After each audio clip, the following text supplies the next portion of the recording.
Hola a todos, soy un tío blancuetero y hoy voy a hablaros de denuncias falsas. Es un vídeo que me habéis pedido por Patreon y para el que vamos a contar con la inestimable ayuda de la abogada Giovanna Carril. Venga, va a ser genial que sea la primera vez. Ok.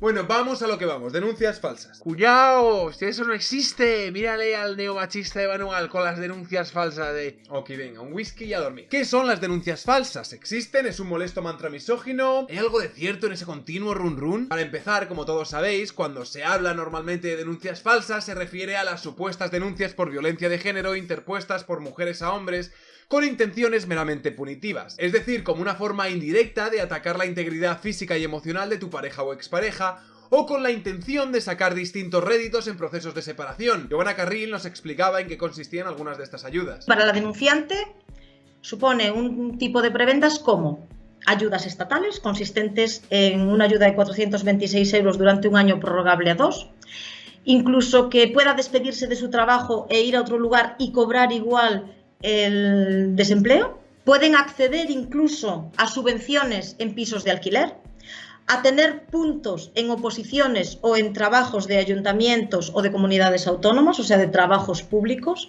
Pasarían a tener, hay un ayuntamiento en Valencia que da los mismos puntos por ser mujer maltratada que por ser persona incapaz. O sea, hasta este punto llegamos. Si hay hijos, la cosa se complica. ¿Por qué?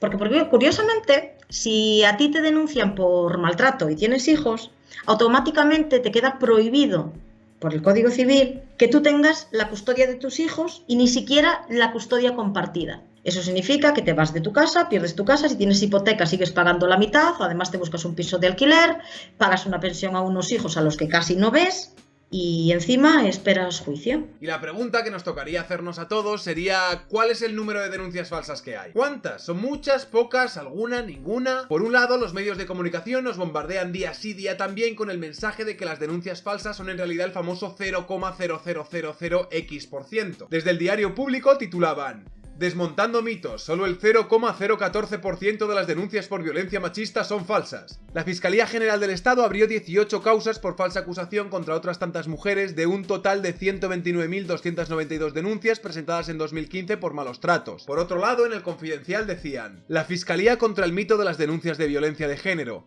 El Ministerio Público asegura que solo el 0,0079% de las denuncias por violencia de género presentadas en 7 años llevaron a incoar diligencias. Desde El Mundo, solo el 0,006% de las denuncias de maltrato se declaran falsas. En 20 minutos titulaban: las denuncias falsas por violencia machista solo suponen el 0,005% del total desde 2009. En La Sexta directamente les parece que la gente no denuncia lo suficiente y lo de las denuncias falsas pues le parecen falacias. No se denuncia lo suficiente y sin embargo aún hay quien insiste con la falacia de las denuncias falsas. Y en 6 años que llevo en este juzgado de violencia de género, igual he deducido 3 veces testimonio por denuncia falsa o 4. La Fiscalía General del Estado examinó más de 657.000 denuncias por malos tratos y concluyó que de todas ellas podrían ser falsas 71, el 0,01 del total. Y bueno, desde el feminismo ya nos hacemos un poco una idea de lo que dicen, ¿no? Unga. Denuncias falsas. Las denuncias falsas. Sí. ¿Qué pasa con las mujeres que denuncian a los maridos solamente para joderles la vida, para quitarles a los niños, el coche, la casa, el chalet, el dinero, todo? Yo tengo un primo que su mujer le puso una denuncia falsa y le ha arruinado la vida. Está viviendo en el coche. Que el año pasado, en 2016, no se probó ninguna denuncia falsa por violencia de género. Ninguna. Considerando que el año pasado no hubo ni una sola denuncia falsa, ¿dónde está tu primo? Y todos oscilan entre estos números, ¿no? El 0,0015, el 0,0006, el 0,0075%... Entre ceros anda el tema. La trampa de este argumento es que se esgrimen que solo el 0,0075% de las denuncias son falsas en base a las sentencias condenatorias obtenidas. Se presupone que si solo hay un 0,0075% de condenas por denuncias falsas es que solo el 0,0075% de las denuncias son de hecho falsas. Sin embargo, a esto le podemos dar la vuelta a través del siguiente artículo de Público que titulaba: afirmaba: de cada 10 denuncias por violencia machista, solo 2 terminaron en condena en 2016. Para más adelante decir: en 2016, entre los juzgados de violencia sobre la mujer y los juzgados de lo penal dictaron sentencia condenatoria en el 22% de las denuncias. Decir que solo el 0,0075% de condenas son falsas porque es el porcentaje de condenas que se obtuvieron sería como decir que solo el 22% de las denuncias por violencia de género serían verdaderas porque este es el número de condenas que se obtiene. Dar naturaleza de veracidad a todas las denuncias por violencia de género independientemente de la condena y por otro lado presuponer que las denuncias falsas son estrictamente el número de condenas obtenidas es un juego tramposo. Debemos de entender que en este 80% de absoluciones hay por un lado un número indeterminado de denuncias falsas y por otro lado un número indeterminado de delitos que quedan sin castigos por no poder ser probados. Y dentro de este 80% no se puede asegurar con certeza qué porcentaje es qué. Ahora, para hacernos una idea de cuántas denuncias dentro de este 80% de absoluciones podrían tener indicios de falsedad, voy a desgranar un poco el siguiente artículo del tuitero Bow que escribió para Medium. El artículo decía así: ¿solo el 0,014% de las denuncias por violencia machista son falsas? Este fue el artículo en el que se basó Experto en Igualdad para hacer su último vídeo sobre denuncias falsas y que, por cierto, recomiendo a todos que veáis al finalizar este vídeo, pues os puede ayudar a complementar la información que doy aquí. En 2015 se interpusieron 129.292 denuncias por violencia de género, de las que solo se abrieron 18 causas por falsa acusación. De aquí es de donde sale el 0,014%. Esto, como decía Bow en el artículo, podía significar dos cosas: que no existiesen más denuncias por indicio de falsedad, o que existiesen más pero no fuesen investigadas. Y todos los medios de comunicación insistirían de forma tajante en que la respuesta correcta es la primera. La conclusión de los medios, por supuesto, es que si no se investigan más casos debe ser porque no los hay. Sin embargo, si le echamos un vistazo a un informe del Consejo General del Poder Judicial, veremos que hay ciertos matices. Estudios sobre la aplicación de la Ley Integral contra la Violencia de Género por las audiencias provinciales. En este estudio se analizaban 500 sentencias que ellos consideraban una muestra representativa de todas las denuncias por violencia de género. Así lo decían en la página 7 del informe. Para determinar el tamaño de la muestra, de manera que la selección a realizar ofreciera el mayor nivel de confianza, se estimó que una muestra de 500 sentencias era suficientemente representativa. Es decir, que el Consejo General del Poder Judicial estimaba que estas 500 sentencias representaban una estimación fiable de todo el cómputo de sentencias por violencia de género. Pues bien, de esta muestra de 500 sentencias, 300 eran apelaciones y las otras 200 eran casos graves juzgados por la audiencia provincial. De esos 200 casos graves, en 68 de ellos la audiencia condenó al acusado solo con la palabra de la denunciante. Esto se justificaba de la siguiente forma: como es sabido, la prueba de los hechos que configuran los delitos de violencia de género no es fácil, puesto que normalmente se desarrollan en la más estricta intimidad del ámbito familiar, sin testigos directos que lo presencien y corroboren, y de los que solo suelen tener conocimiento cierto las partes implicadas, esto es, la víctima y su agresor. De ahí la especial trascendencia del testimonio de la perjudicada como prueba fundamental para alcanzar una conclusión de signo incriminatorio. Básicamente nos explica que al suceder la mayoría de los hechos pues en un ámbito privado, muchas veces es muy difícil obtener otra prueba que no sea pues el testimonio mismo de la víctima, y que en muchos casos la naturaleza de este testimonio debería ser suficiente para obtener una condena. Más adelante el informe decía lo siguiente: es de destacar que la declaración de la víctima, según constante y reiterada jurisprudencia del Tribunal Supremo, puede ser por sí sola suficiente como prueba de cargo para desvirtuar la presunción de inocencia del acusado. La palabra de la denunciante, según este promedio de estudios del Consejo General del Poder Judicial, sería suficiente para acabar con la presunción de inocencia y obtener una condena 68 de 200 veces, es decir, un 34% de las condenas aproximadamente. Repito, que la palabra de la denunciante sea suficiente para revertir la carga de la prueba sobre el acusado no es algo que diga yo. De hecho, del peligro que esto entrañaba hacia la presunción de inocencia, jurisprudencia del Tribunal Supremo avisaba. Como ha señalado reiteradamente esta sala, un grave riesgo para el derecho constitucional de presunción de inocencia se produce cuando la única prueba de cargo viene constituida por la declaración de la supuesta víctima del delito. El riesgo se incrementa si la víctima es quien inició el proceso mediante la correspondiente denuncia o querella, haciéndose más acentuado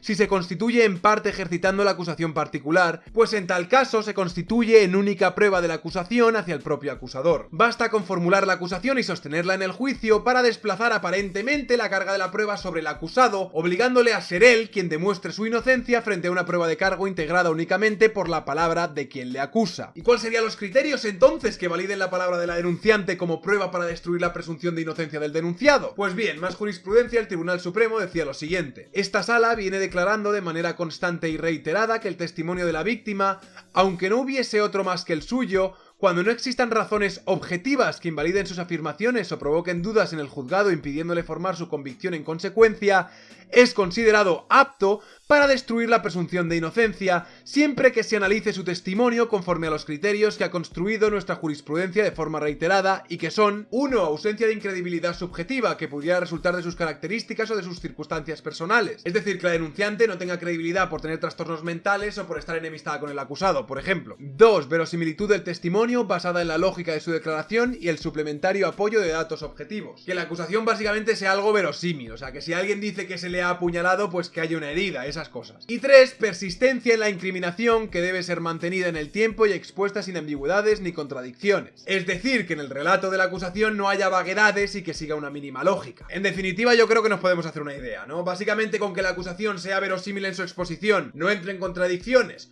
o tenga motivaciones espurias, podría ser suficiente para conseguir una condena. Recordemos que el número de condenas obtenidas únicamente dándole naturaleza de veracidad al testimonio de la víctima según el informe del Consejo General del Poder Judicial sería el 34% aproximadamente de todas las sentencias. Y son condenas que en principio no pongo en duda, que quede esto claro. Sin embargo, apunto que hay quienes opinan que esto les parece poco y que es necesario obtener más condenas a supuestos maltratadores aunque no haya ninguna prueba de su culpabilidad. En 2011, el Instituto Andaluz de la Mujer pedía cambiar la ley para reducir las absoluciones a maltratadores sin pruebas. Es decir, que haya menos absoluciones a supuestos maltratadores aunque no haya pruebas.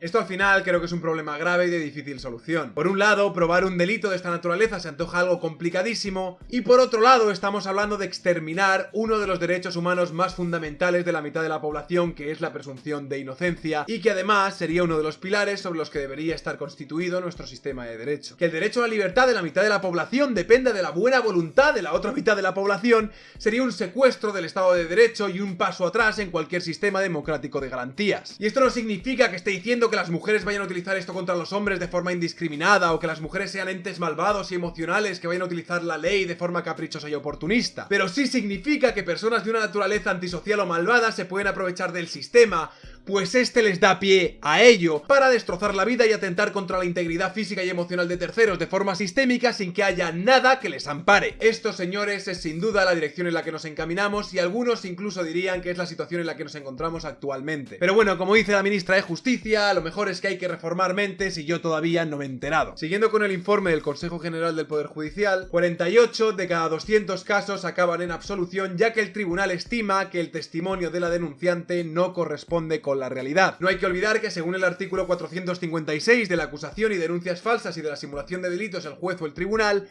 estos mandarán proceder de oficio contra el denunciante o acusador siempre que de la causa principal resulten indicios bastantes de la falsedad de la imputación, sin perjuicio de que el hecho pueda también perseguirse previa denuncia del ofendido. Esto significa básicamente que si el tribunal ve indicios de falsedad, debería proceder a investigar al denunciante independientemente de que la persona denunciada interponga o no una denuncia. Sin embargo, nos topamos que de los 500 casos del informe del Consejo General del Poder Judicial, solo se investigaron 2. En el artículo de Medium, Bow repasó 30 casos que no se investigaron y que a su parecer podrían tener indicios claros de falsedad. Por ejemplo, en un juicio por violación y maltrato, la sentencia decía así: el testimonio de la denunciante, señora Sofía, viene afectado de graves objeciones de credibilidad que impiden desde todo punto de vista respetuoso con los contenidos mínimos del derecho a la presunción de inocencia extraer información probatoria. La señora Sofía aportó pruebas documentales que se han demostrado falsas precisamente por la prueba pericial practicada. En efecto, los 4 peritos altamente cualificados de la policía científica que comparecieron en el plenario y que emitieron dictamen tanto sobre las fotografías aportadas como sobre los soportes electrónicos de los teléfonos móviles en los que aquellas constaban almacenadas, fueron del todo concluyentes en afirmar que las primeras presentaban evidentes signos de manipulación que se proyectaban precisamente en la imagen incorporada del acusado a dichos fotogramas. Pero no solo eso, también afirmaron que los archivos electrónicos de los fotogramas que constaban en los terminales telefónicos indicaban igualmente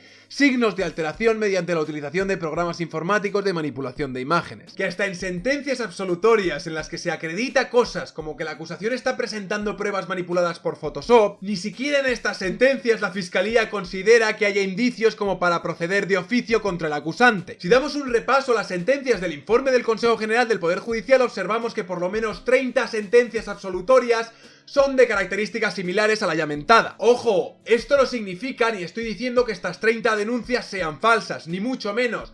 lo que significa es que la Fiscalía no actúa de oficio e investiga la parte de la acusación, aún presentando indicios de falsedad que puedan ser claros. En este caso, unas imágenes manipuladas por Photoshop. Es que hay que ser cutre. Y no olvidemos que según la muestra representativa del Consejo General del Poder Judicial, estas 30 denuncias serían aproximadamente el 15% de los casos de las audiencias provinciales por violencia de género. Es muy tramposo decir que el número de denuncias falsas es 0,0015%, cuando lo más correcto sería decir que solo se investigan el 0,0015%, independientemente de que muchas otras denuncias presenten indicios de falsedad. Y haciendo una estimación aproximada de lo leído en el informe del Consejo General del Poder Judicial, podríamos decir que serían un 15% de denuncias que tienen una naturaleza similar a la del famoso Photoshop. Me explicaba Giovanna Carril que en este tipo de casos casi nunca habría diligencias Fiscalía para investigar. A ver, no es que no se persiga porque sea complicado perseguir, es que no se persigue y punto.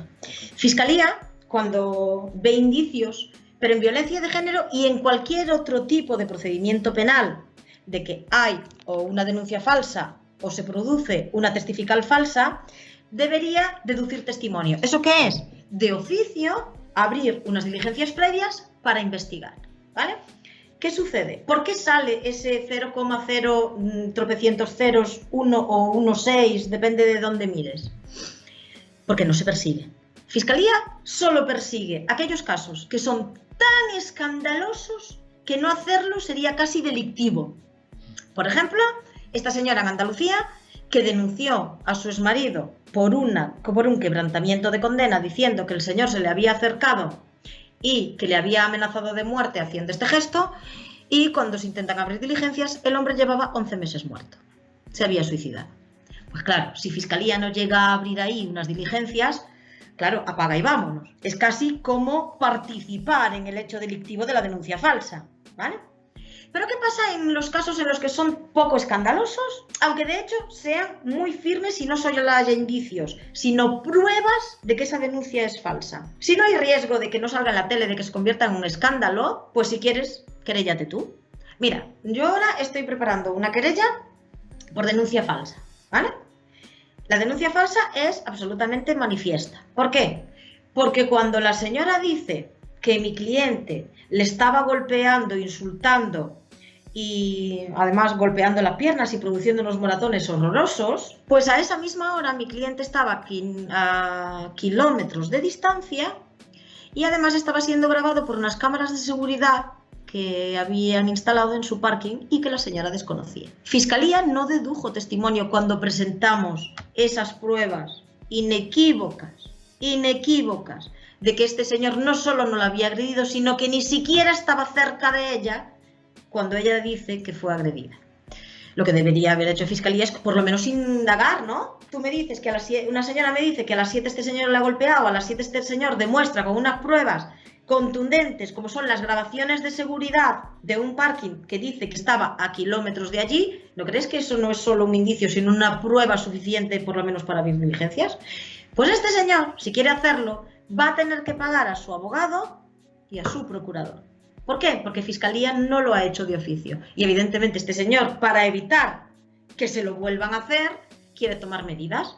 Pero no todo el mundo puede ni asumir el coste económico de iniciar una querella, ni todo el mundo puede asumir el coste emocional de meterte en una querella que puede durar años. Esto es así. Así se camuflan y maquillan los datos sobre las denuncias falsas.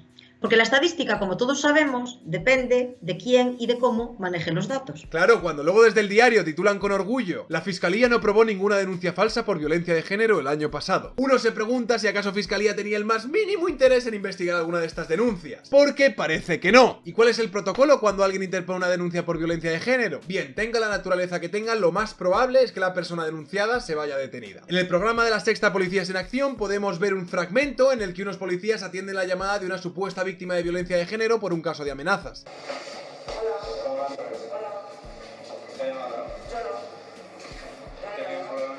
Sí, he tenido, pero ya no.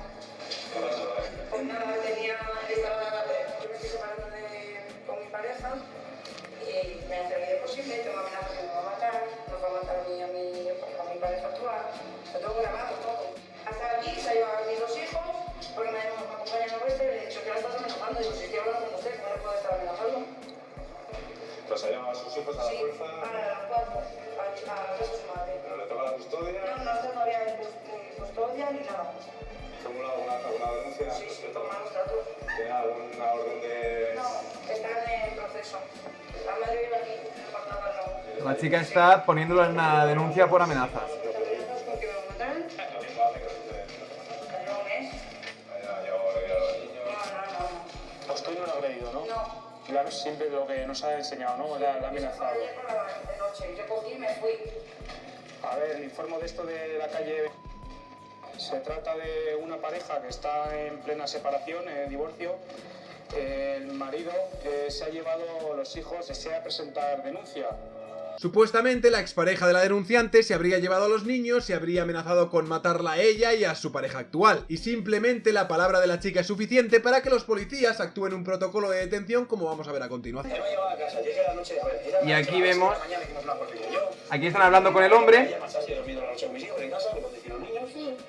Y he dormido en casa, con Camila Bella, bien, todo bien, se ha empezado a recoger maletas, Pero ahora mismo usted tiene la custodia de la niña. No la tengo ninguna. No la tiene. Viene cuando quiere. Entonces dije, estás haciendo vida a tu manera. Entonces los hijos los estoy criando yo que lo llevo al colegio, yo lo he visto, yo lo lavo, los hago de comer, la casa la recojo yo. A ver, nada más tranquilo, puede salir con nosotros aquí arriba. Mira, te lo vamos a decir, te vas a tener que venir con nosotros, ¿vale? Tu pareja te va a denunciar y te vas a venir detenido por un presunto delito de malos tratos, ¿vale? De violencia de género. Detenido, amigo. Ya sabes que en tu caso no es la primera vez y te vas a tener que venir. ¿Vale? Que me llevan detenido otra vez. Llama que venga, por favor, que me está denunciando malos tratos. Señora, métase usted para adentro, ¿vale? Ya le hemos explicado a él el procedimiento. ¡Que es increíble! Señora, deje hacer llamadas, deje complicarlo, están los niños delante, ¿qué necesidad tenemos? Vamos a ir bajando. Hoy me vamos un día en comisaría, mañana otra vez, ¿vale? Por las palabras del hombre y los mismos policías, parecería que esto es algo recurrente, es decir, que sucede a menudo, mientras además da a entender que puede pasar varios días en comisaría. Los policías proceden después a cachearle y a esposarle ante la mirada atónita de los vecinos, que defienden al detenido increpando a los policías y diciéndoles que la que lo estaba maltratando es de hecho ella a él. Sabe todo lo que lleva, ¿vale?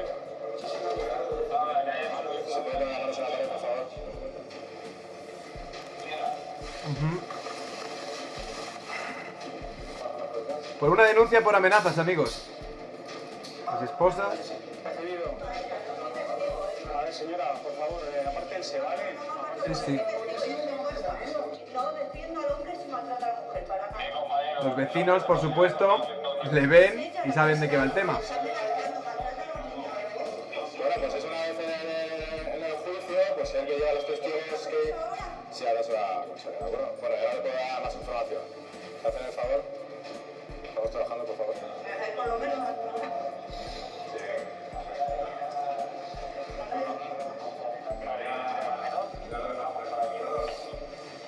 A ver, no he recibido lo que me has dicho. Los vecinos le abrazan. Comunicaciones. Bueno, caballeros, que ahora no estamos permitiendo más de la cuenta.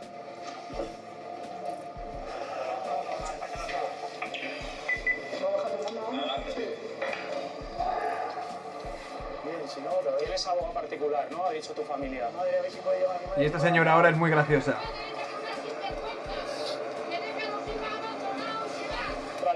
La culpa es de ella, que es una sinvergüenza. Unga. Denuncias falsas. Realmente desconozco si las acusaciones de la denunciante en este caso específico tenían algún tipo de fundamento, pero es escalofriante ver el proceso y todo el protocolo de detención delante de todo el puto vecindario y que esto se sostenga únicamente por la palabra de una mujer por un supuesto delito de amenazas. Giovanna Carril me explicaba cómo en la mayoría de los casos las fuerzas de seguridad del Estado no se la juegan. Si a ti te denuncian por violencia de género, la teoría dice que la policía ha de ir al domicilio, al lugar donde esté este señor, ver si hay indicios de que se haya podido cometer este tipo de delito.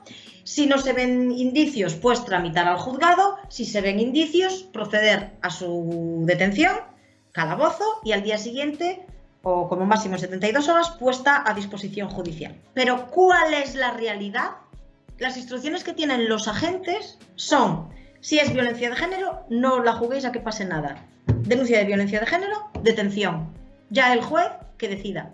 Y hay comunidades autónomas donde las fuerzas de seguridad del Estado, haya indicios o no, estén la denunciante y el denunciado a 400 kilómetros de distancia y el tío es detenido. En España, además, denunciar en falso en caso de que te pillen saldría extremadamente barato. De hecho, el ejercicio de hacer pasar a alguien por un infierno y poner en riesgo su libertad se ve como una nimiedad, como un daño colateral necesario para incentivar más denuncias. Ese parece ser el mantra, ¿no? Se necesita que la gente denuncie más y para ello se actúa en consecuencia. Parece como que se presupone que no perseguir las denuncias con indicios de falsedad es una estrategia, ¿no?, para que las mujeres que vayan a denunciar sientan que su testimonio no va a ser puesto en duda. E incluso cuando el testimonio se persigue y Fiscalía abre diligencias, el precio a pagar es que es una nimiedad. Esto lo explicaba el abogado Mateo Bueno en el siguiente vídeo. Perdona por la competencia, Giovanna, es que se me olvidó preguntarte por esto. La tercera razón por la que hay tantas denuncias falsas es porque las penas son muy blandas. Las penas son blandísimas. Vamos a ver, ¿con qué penas se sancionan las denuncias falsas? Pues mire, si imputamos un delito muy grave, como puede ser unos abusos sexuales a unos menores, la pena mayor que te pueden caer son 2 años de prisión. Si no tienes antecedentes penales, no vas a tener que cumplir esa pena. Con lo cual, esto, pues, no tiene ningún riesgo. Y si no tienes el indulto, claro. Efectivamente. Por lo tanto, si además imputamos delitos leves, o sea, no decimos que han abusado de los menores, sino ya cosas más livianas, pues las penas simplemente son una multa. Conclusión: con la legislación vigente, poner una denuncia falsa en nuestro país es un chollo. Si te sale bien, le arruinas la vida al denunciado. Y si te sale mal, no te pasa nada. A lo mejor, pues si te sale mal, tienes que pagar una multa que como mucho pues te pueden ser 1000 euretes.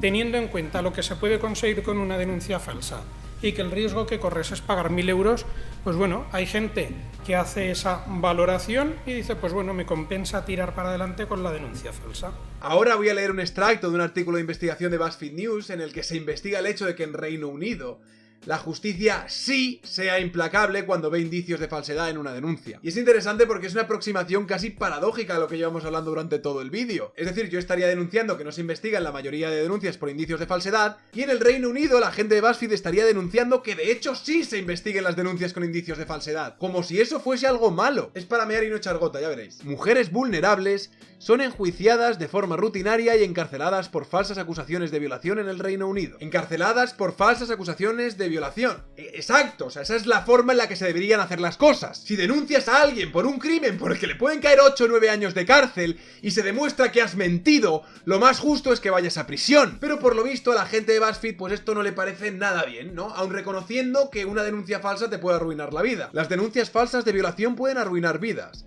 Incluso los sospechosos, que son rápidamente exonerados, se pueden enfrentar al escrutinio público y perder sus trabajos y reputaciones. Pero estos casos son raros. Un estudio del Ministerio de Justicia de 2012 calculó que solo el 3% de los informes de violación fueron percibidos como maliciosos. Se estima que solo el 3% de acusaciones por violación tienen indicios de falsedad. El 3%. Y mira que estamos hablando de falsas acusaciones por violación en la que el acusante en principio no debería recibir ninguna especie de rédito o beneficio por denunciar. Y aquí en España, pese a todas las ventajas y ayudas sociales que supone interponer una denuncia por violencia de género, solo llegamos al 0,0015%. ¡Qué maravilla las mujeres en España comparadas con sus hermanas inglesas! ¿Es una cosa? Lo que sucede en el Reino Unido es que parece que de hecho sí se persiguen aquellas denuncias que presentan indicios de falsedad. Sin embargo, desde sectores feministas como el mismísimo BuzzFeed News se plantea la dinámica de perseguir a personas que quieren destruir a terceros levantando denuncias falsas como un sistema que persigue sin piedad a mujeres vulnerables. Porque así llaman a las mujeres que ponen denuncias falsas por violación. Mujeres vulnerables. El artículo continuaba así. El Reino Unido, sin embargo, parece tener un apetito único para procesar acusaciones falsas. Dijo Lisa Ábalos, una profesora de derecho estadounidense que estudia informes falsos de violación. No ha encontrado otro país occidental que aliente cargos contra presuntas acusaciones falsas de violación como una cuestión de ley, ni ha podido encontrar un caso en el que una estadounidense acusada de denunciar falsamente una violación se haya enfrentado a un juicio por jurado. Vamos a ver.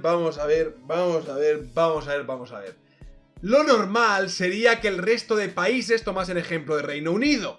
No que Reino Unido tomase ejemplo del resto de países donde la ley no persigue a la gente que acusa a otras personas por cometer crímenes que no ha cometido y que les puede arruinar la vida y condenar a años de prisión.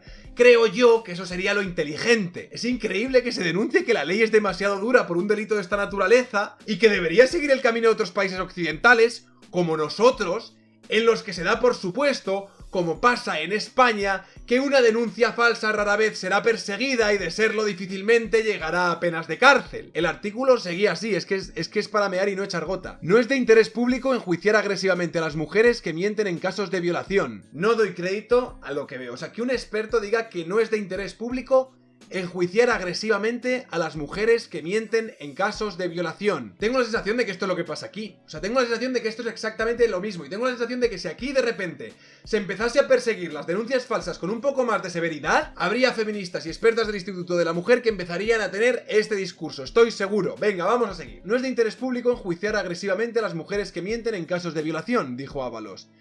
Las víctimas de violación comúnmente expresan la preocupación de que la policía no les crea y no las tome en serio, y este tipo de procesamientos solo sirven para reforzar el temor de las víctimas a no ser creídas si presentan cargos. Y este, amigos, es el quiz de la cuestión. Aunque aquí tenga la coartada de los números tuneados por Fiscalía y el Consejo General del Poder Judicial, la realidad es que en España es uno de los países donde no se persiguen las denuncias falsas. No es que no haya denuncias falsas, es que no se persiguen. Y la razón por la que no se persiguen las denuncias falsas es porque se busca que la gente denuncie más. Lo cual deja absolutamente desamparados a todos aquellos pobres diablos que les haya tocado en su vida tener que lidiar con una hija de puta como pareja. Y no solo los deja desamparados, sino que encima niega su existencia y los considera una leyenda urbana, un mantra neomachista o un neologismo de cuñado de bar. Esto al final es atacar la integridad física y emocional de las personas y significa acabar con su libertad en muchos casos. Acusar, procesar y condenar a alguien por un delito que no ha cometido es de hecho uno de los peores crímenes y una de las mayores injusticias que se puede cometer contra una persona. Un atentado contra los derechos humanos que no debería ser tratado por los medios como algo menor o anecdótico y que debería ser perseguido por la justicia con toda la fuerza y contundencia que sea necesario. Y nunca percibido casi como un daño colateral necesario hacia un colectivo determinado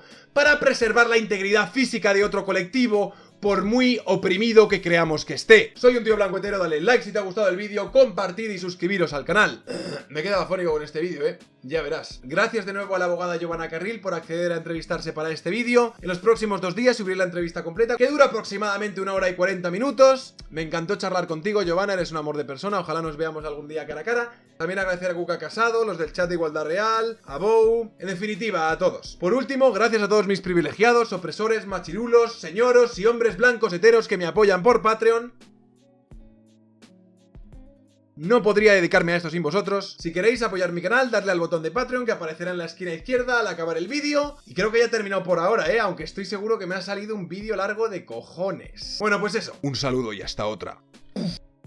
¿Se puede hacer algo? Para empezar, el problema es que somos, como sociedad, somos unos inconscientes. Como grupo, como sociedad somos muy inconscientes.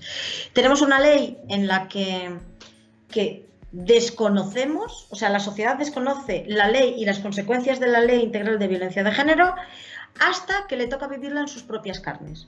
Y aunque le pase al vecino, ¿sabes? Mientras no me pase a mí, pues tampoco me preocupo en saber ni en preguntar. Total, eso le pasa a los demás, ¿vale? Nunca te pasa a ti, hasta que te pasa. El problema es que cada vez está pasando con gente más joven.